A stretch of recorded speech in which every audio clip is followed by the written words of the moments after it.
They didn't even notice when he disappeared. No goodbyes. No, I need time. Just silence. One day he was everywhere, posting, laughing, existing, and the next he was gone. No calls. No updates. No online activity. Not even a whisper. People moved on. That's what they do. At first, they were curious. Where did he go? Is he okay? But curiosity fades fast. In a world moving 100 miles an hour, no one has time to wait for the broken. Eventually, the messages stopped. The mentions stopped. He became a ghost. But what they didn't know was that he wasn't lost. He wasn't running. He wasn't hiding. He was rebuilding. Quietly. Violently. Completely. He didn't disappear to rest. He disappeared to burn. To set fire to every lie he ever believed about himself.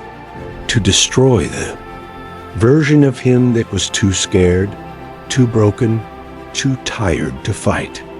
He vanished not to escape the world, but to face everything he had buried for years.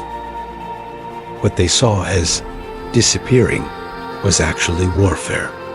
A silent war between the man he had become and the man he was meant to be. Every single day.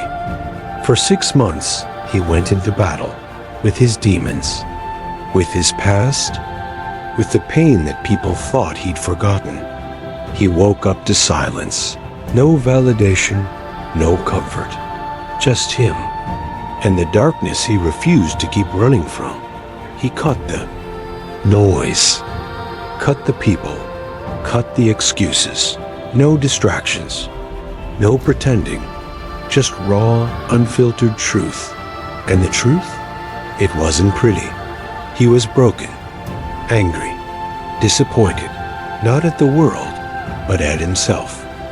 For letting things slide. For accepting almost. For calling survival a life.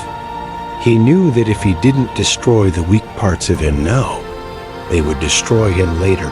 So he worked. Not in a gym. Not in public. Not on social media. He worked in the places no one sees. Inside the mind, the heart, the soul. He rewired thoughts, rebuilt patterns, relearned discipline. Every day, he faced pain, the real kind. The kind that doesn't show up in photos. The kind that makes you scream into your pillow and ask the ceiling if you'll ever feel whole again. He didn't chase motivation. He created structure. Discipline became his religion. Every day had a purpose. Every hour had intention. And every night, he went to sleep not feeling better, but feeling sharper. He journaled. He studied. He trained. He meditated. And most importantly, he forgave. Not because they deserved it, but because he didn't want to carry that weight into his next life. Because make no mistake, he was dying. The old version of him was being buried, day by day. He wasn't chasing a glow-up. He was chasing evolution, transformation, the kind that scares people, the kind that makes people uncomfortable when you walk into a room, the kind of change that you can't fake. 6 months, 180 days. That's all it took. But when he came back, no one recognized him. Not because his face changed.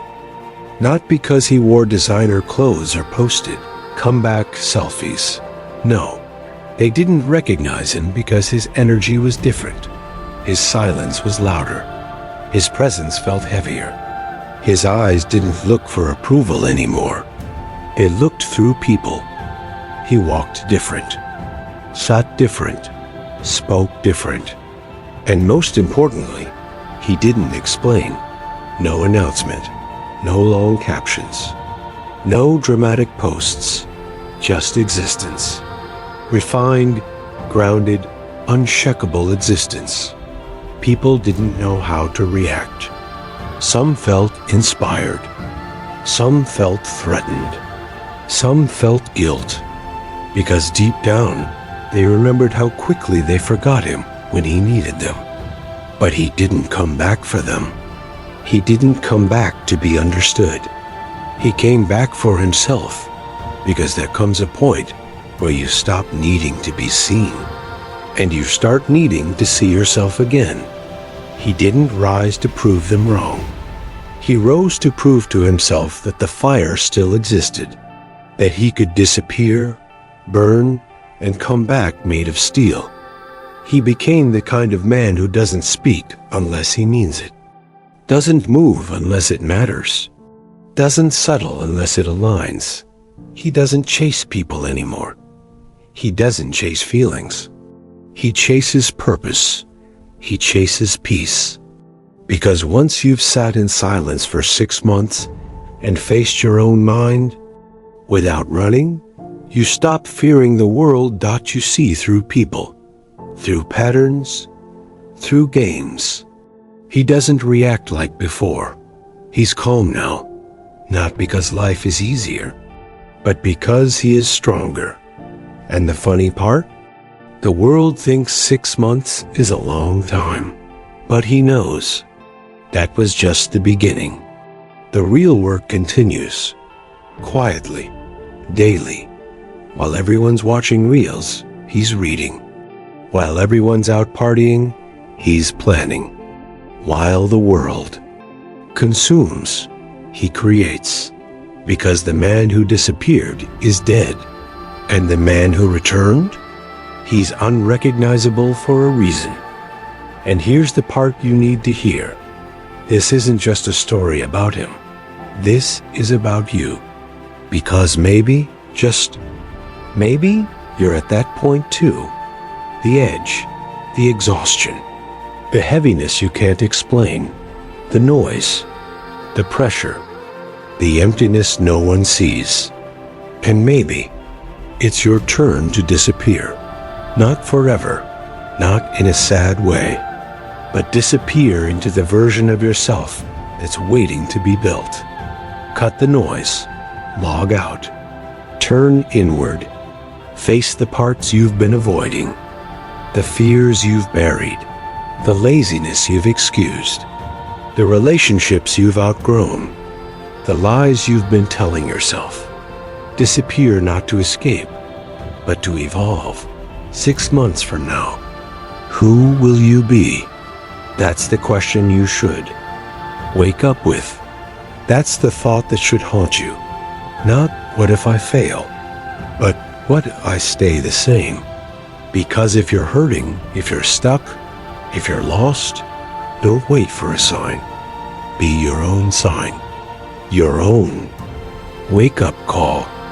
Your own rescued, and when you're ready, disappear. Not into distraction, but into discipline. Not into hiding, but into healing.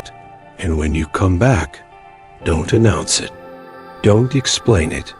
Don't try to be understood. Just walk differently. Speak differently. Move differently. And let the world feel what silence built. Because in the end, the most dangerous man in the room is the one who disappeared and came back unrecognizable.